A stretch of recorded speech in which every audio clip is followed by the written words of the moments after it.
Hello, welcome to my live stream about the 6 things that I feel we need to leave behind in the spiritual community. As you all know or don't know, I'm Lamarr Townsend. I am a psychic tarot reader as well as an astrologer. Okay, so I am a part of the spiritual community. I am a participant. I'm a creator.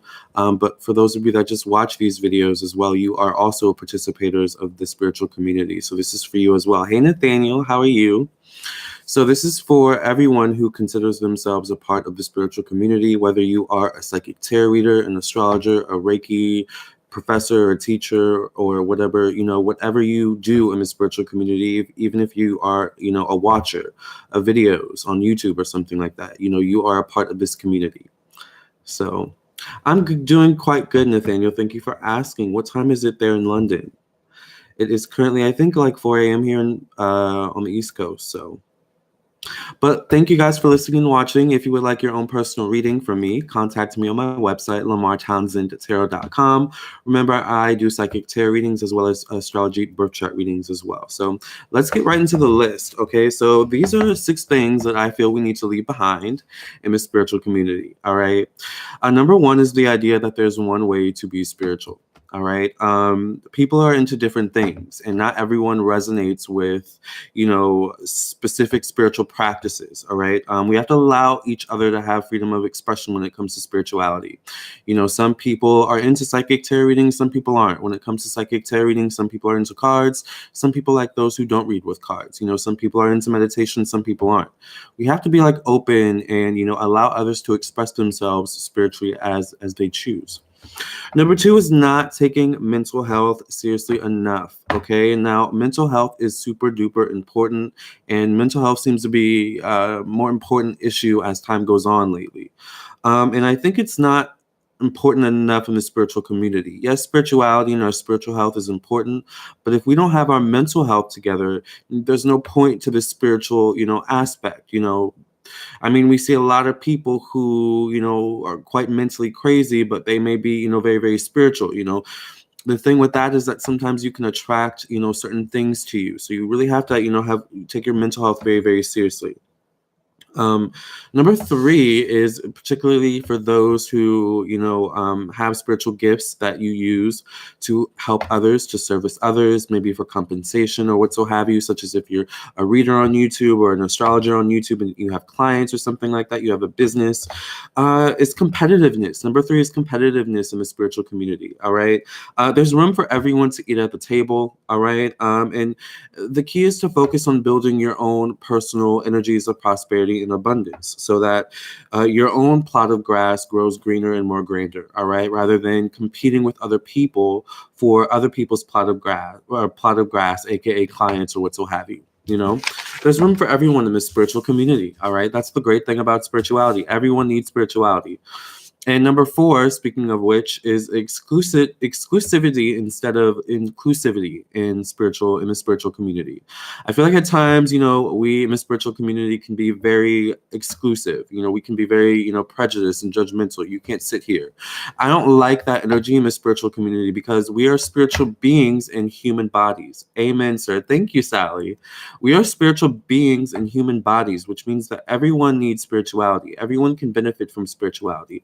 No matter what your race is, no matter what your creed, your social status, your sexuality, everyone can, or your age, everyone can benefit from spirituality. By the way, make sure you guys like the video as you guys come in.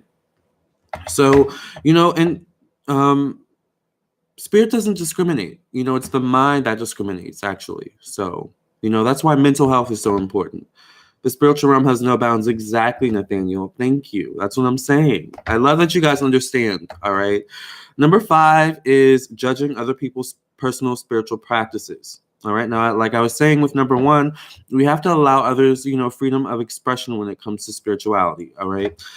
Everyone does spirituality differently. All right. Some people are into candle work. Some people are into magic. Some people are into prayer, prayer and meditation. Some people are into psychic reading. Some people are into, all different types of things when it comes to spirituality and spiritual practices. And, if we were a bit more open-minded, we could actually learn a lot from, other people in their different spiritual practices. Hi, Ty. How are you?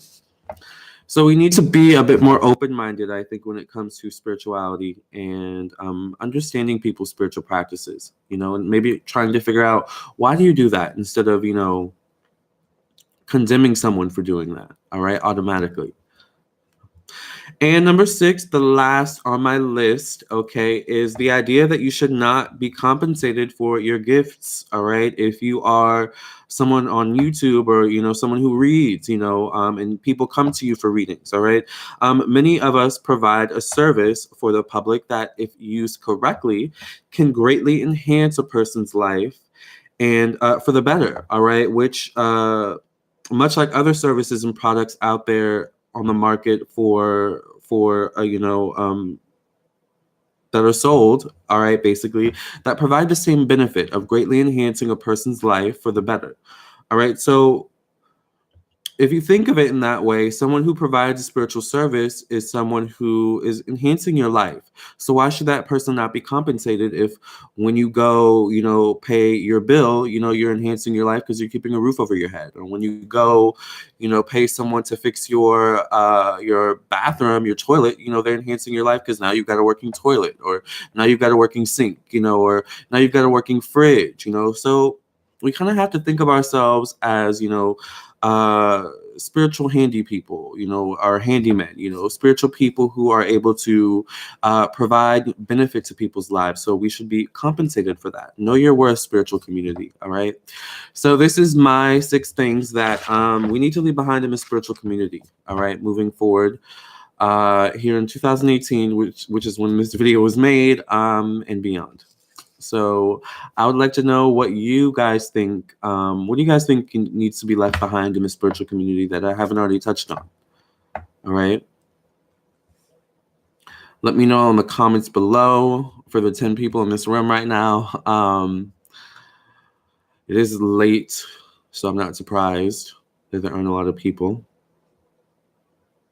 But thank you for listening and watching, you guys. If you want your own personal reading, check out my website, LamarrTownsendTarot.com. Make sure you share this video with your friends and family, all right, in the spiritual community, all right? Let's get this viral. Let's get this out there and start a conversation, seriously, about things that, need to be left behind. Let's start breaking boundaries. Let's start, actually creating a community, like and being able to feel like a community, like I feel like there's I don't know, the spiritual community is so weird sometimes, it's very exclusive. Thank you, Sandra, I love your videos, Lamarr. Thank you, Sandra. I feel like the spiritual community can be very, very exclusive and highfalutin, and it's almost like a club that you have to earn your way into or pay your way into, and it in certain instances, yes, you do have to earn your way into it, and you do have to pay your way into it with certain things. But just as a community overall that we can feel a part of and not feel judged, no matter what our practices are, that's what I want. So that's my purpose of making this video.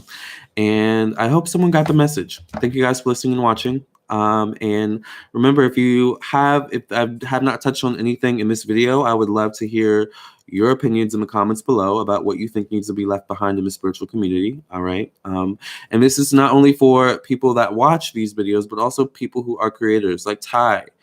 Ty has a YouTube channel. I want to hear from other YouTubers, other people out there who do spiritual work.